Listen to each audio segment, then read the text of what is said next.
Ladies and gentlemen, welcome back to the number one sports podcast on the entire planet. I'm your host, Drake Tharp, and man, I've got a lot in store for you guys today. I know it's a Friday, but what better way to get your weekend kicked off than with an episode of Drake's Corner?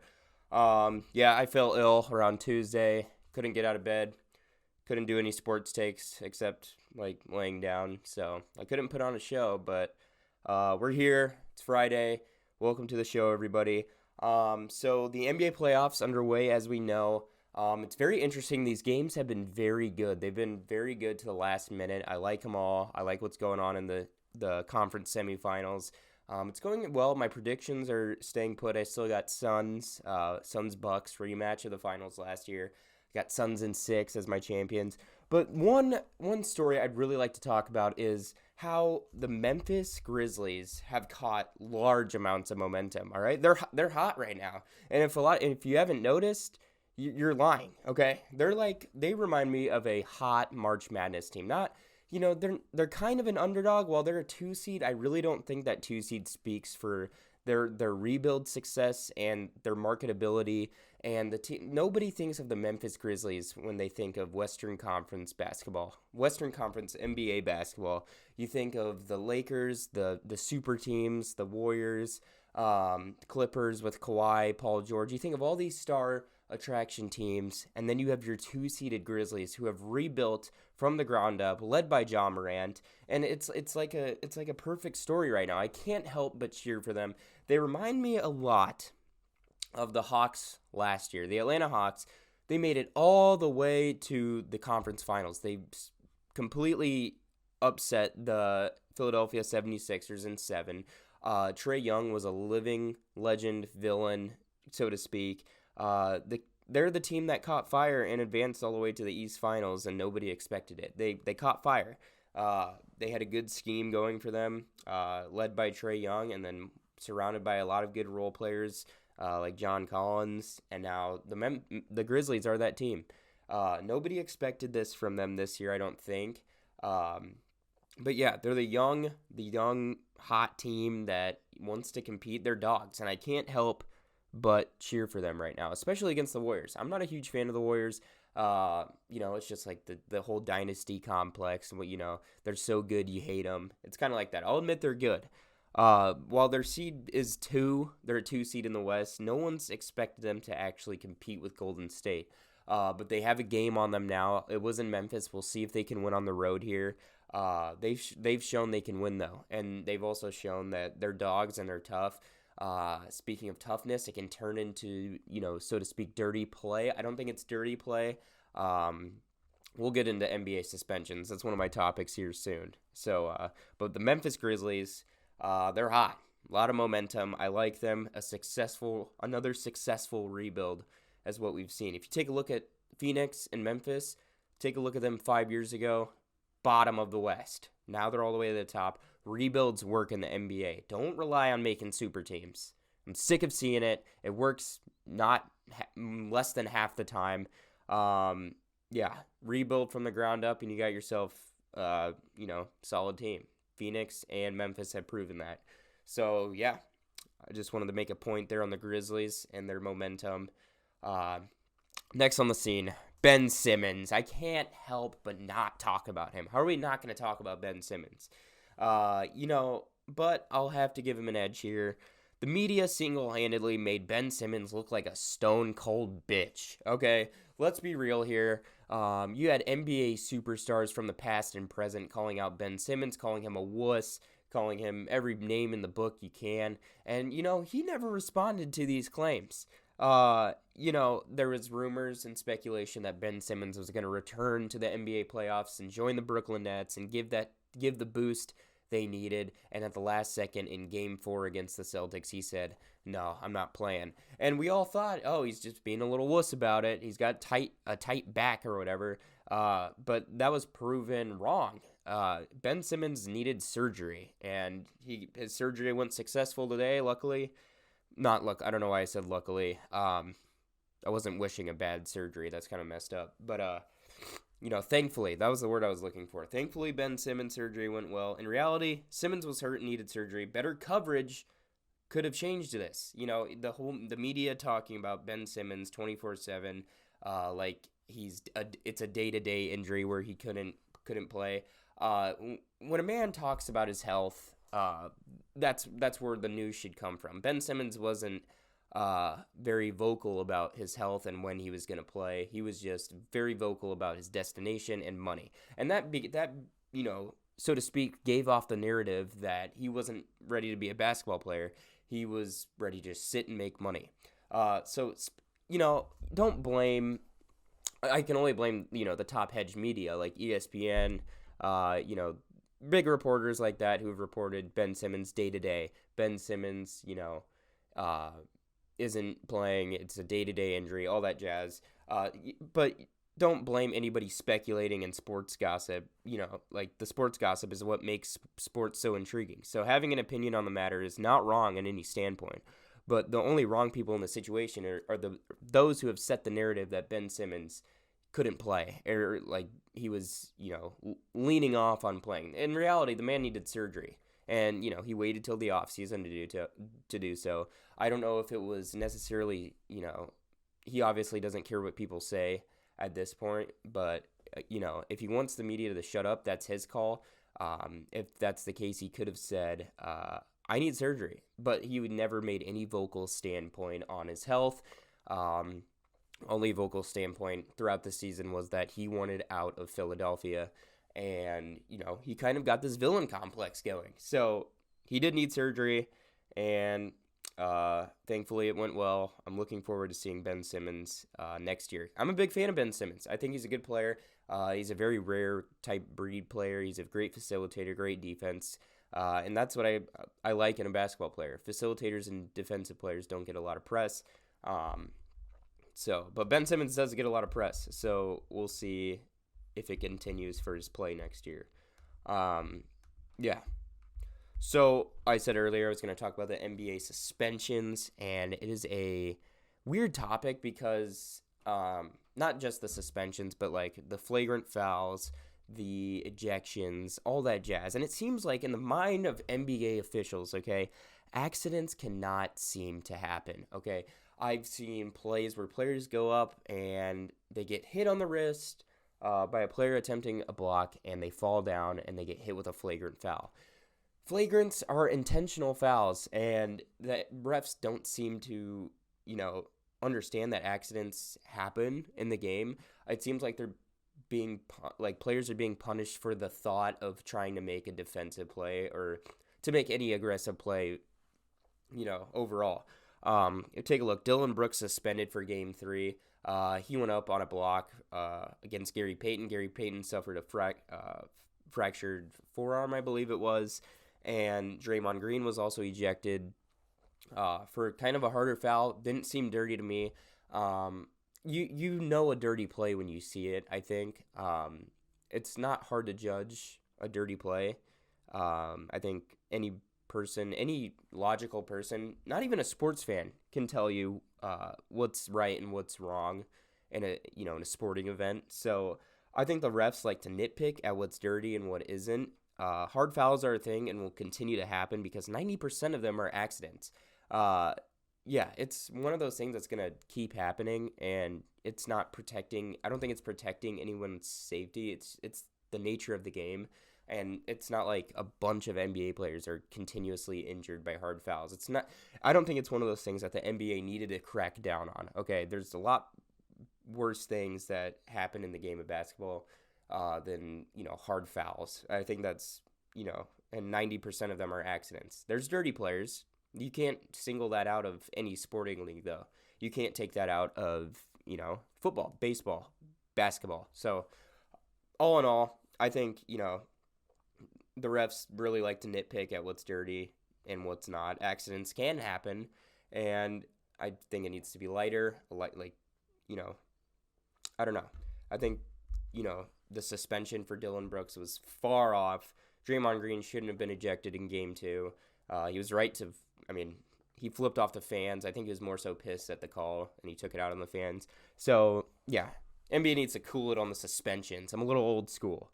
I just want to, put that out there. So that covers the NBA section of the show, let's jump into some college sports talk kind of deal. The NIL deals, NIL, if you don't know, is what the college, it's kind of the acronym for how the college players are basically getting paid now, through endorsement deals. With boosters pooling their money together, the NCAA has become a pay-for-play place where players can negotiate salaries, essentially. If you don't know, boosters are people who pay, basically donate to the university, very rich people. And when you have a lot of these rich people pooling in money for D1 schools, this can create a bank. Jordan Addison, Pittsburgh wide receiver, transferring. For what reason? He won the Biletnikoff Award. That's the top wide receiver in the nation award in college football. And why is he transferring? He had a year to remember. Pickett left, but it's the same coaching staff. Who knows? Players who have zero reason to transfer other than money, just like Amani Bates. He was at Memphis University this year, kind of struggled through injuries this year. Didn't really get a chance to prove himself, but there was nothing on the coaching staff. There was nothing, on Memphis that I didn't see that, pushed him away. So it's become the transfer portal has essentially become, free agency, and it's players who have zero reason to transfer other than money is making up about 90% of that transfer pool. So I have an example here. The donor who has drawn the most scrutiny is John Ruiz, a lawyer in Miami whose payroll includes more than 100 Miami Hurricane athletes across a variety of sports. He expects to spend $10 million this year to have South Florida players endorse two companies, LifeWallet and the cigarette racing team. About 10 days ago, Ruiz used his own Twitter account to announce that Miami received a commitment from Kansas State transfer guard. So this isn't even like top of the league, like college basketball players. This is Kansas State. They're pretty average. So a commitment from Kansas State transfer guard Nigel Pack, and that Ruiz, signed the Hoops star to a 2-year deal for $400,000 a year in college. So Ruiz tells Sports Illustrated he communicates with player agents to arrange deals, but he is in compliance with state law. So all of this is in compliance with state law, and this player is making $400,000 through a 2-year span, basically through deals. And it's become, this one guy here is paying a player $400,000, $400,000 in total. Just one guy. So imagine if all these donors for different universities are pooling their money together, which is happening. And this isn't just, this is the Miami Hurricanes. Imagine like top universities for football players like Oklahoma, USC, Alabama's got to be a big one, LSU. They have stars all across the board. So, but in essence, he is in compliance with state law. So what does that bring you to? Well, sanctions are needed, because the transfer portal, about 95% of it, like I said, is all players looking for better deals. And if it's just players looking for better deals, it's going to become a wire for players to just go to top name schools like LSU. If it's for basketball, say Kansas. If it's for football, say Alabama. And it's just going to, continue to feed these top heavy schools and kind of push recruiting that way towards bigger schools. And I think recruiting in this sense has kind of lost its touch. I think NIL deals are great, but the transfer portal and recruiting essentially has become a pay-for-play complex, and it's dumb. And I don't like it, and it ruins, basically the universities who are going to have the most money is going to get the best players. And the donors who are, the richest donors for the schools are going to bring in the best players, and it's going to continue to happen. I guess that's what happens when you build an empire of a school like Alabama or, Duke for basketball. So sanctions are needed. This definitely hurts recruiting and the standpoint of 2-star schools, 3-star schools. So I don't know. It's crazy. It's a crazy thing. I think college athletes making money on their own is great, but when you hit the transfer portal, like a free agency complex, it ruins the whole, the whole purpose of it. Okay, enough with that money talk. As much as I love talking about money, let's talk about the winners and losers of the NFL draft. The NFL draft, I love waiting for it. I love the day of it. It's one of the best things in sports. To be honest, a lot of teams did well. I didn't really see a lot of losers. I have 2 loser teams on here, 3 big winners. So let's go through them. First on the list for the Dubs, the Ravens. They scored Kyle Hamilton, Tyler Linderbaum, and David Ojabo, all potential top 10 picks at one time, and all A-plus players at their positions. Kyle Hamilton, obviously the best scouted safety in the draft. Tyler Linderbaum, arguably the best offensive lineman. David Ojabo, at one point, before tearing his Achilles, was, a potential top 10 pick in the draft. The Ravens scored big time, and they got a lot of position needs filled. Big time dub for the Ravens. W number 2, the Chiefs. They stole Trent McDuffie, all-star, cornerback who only allowed 111 receiving yards in man-to-man coverage all college season, and George Karlaftis late and added a potential first-round receiver in Sky Moore. They covered all areas of weakness and turned the Tyreek Hill trade into a lot of position upgrades. So, they saved some cap space. They obviously needed help in the secondary. They got a good edge rusher and a potential replacement for Tyreek Hill. I know you can't replace a guy like Tyreek, but Sky Moore is a speedster, and he was slated to go in the first round. He dropped to the second round. Chiefs scored big time. The biggest dub of them all, though, has to be the New York Jets. They added arguably the best of each position in 4 picks. They got Sauce Gardner at cornerback, Jermaine Johnson on the edge rush, Breece Hall are easily the best running back in the draft, and Garrett Wilson arguably the best receiver in the draft. So this draft was a huge, big step in the Jets' rebuild, as now they've picked up 2 weapons for Zach Wilson and 2 defensive forces to look forward to in the years coming. Coverage and pass rush is exactly what you need to create turnovers. They added that on the defensive side. Breece Hall and Garrett Wilson are huge weapons that, the Jets will hopefully use wisely. Protecting Zach Wilson has to be, area number 1, though. They didn't pick up any offensive line. So we'll see. I didn't look at their later round picks, but we'll see how they do offensive line-wise. If they can protect Zach Wilson, their offense is going to flourish in the future. To the losers, I got the Patriots. They drafted Cole Strange, a guard, at 29. He was a projected mid-second round pick, and they also drafted Tyquan Thornton in the second round, who was a projected day 3 pick. He looks just to be a track star. He put up a very impressive 40 time, but they didn't address needs that they needed. They added a quarterback in the 4th round as well. Edge rusher, they needed more receiving weapons, but they didn't, grab anybody of enamorment per se. And they didn't really, pick up any more defensive players that they needed. So Patriots could have done better. There's a lot of talent who they missed on, where they were positioned to grab a few good players. But second L, the Jaguars. First pick in the draft, yes. Trayvon Walker was the combine star. I personally think this is a reach because his production was limited, and they're only hoping he reaches his ceiling. So I like production with a mixture of ceiling. Like Aiden Hutchinson would have been a good first pick for sure because he produced. His ceiling's high. He can turn into kind of a TJ Watt prototype. So, and they also drafted 2 linebackers in the second round. They lost Miles Jack, but they didn't address, really any offensive needs, and they have a lot of needs that they didn't address. So the Jaguars have an L. I personally just put this there because I didn't like their first pick in the draft with Trayvon Walker. He has a high ceiling, great combine, but other than that, his production was limited, and I just personally feel like there's a lot better players out there like Thibodeau, Hutchinson. They could have grabbed maybe even a corner at 1. I don't know, but Walker was, kind of a late first-round pick in the early mock draft season, and he skyrocketed, so I don't know. We'll see on Trayvon Walker, but it's a loss for me, Jags. Anyway, that will conclude your episode of Drake's Corner. Thanks for tuning in on this fine Friday. Expect more content. Expect more content. That's all I'm going to say here soon. I'm trying to, revamp the channel. Not just, I've been saying this, but I want to do more than just podcasting. So,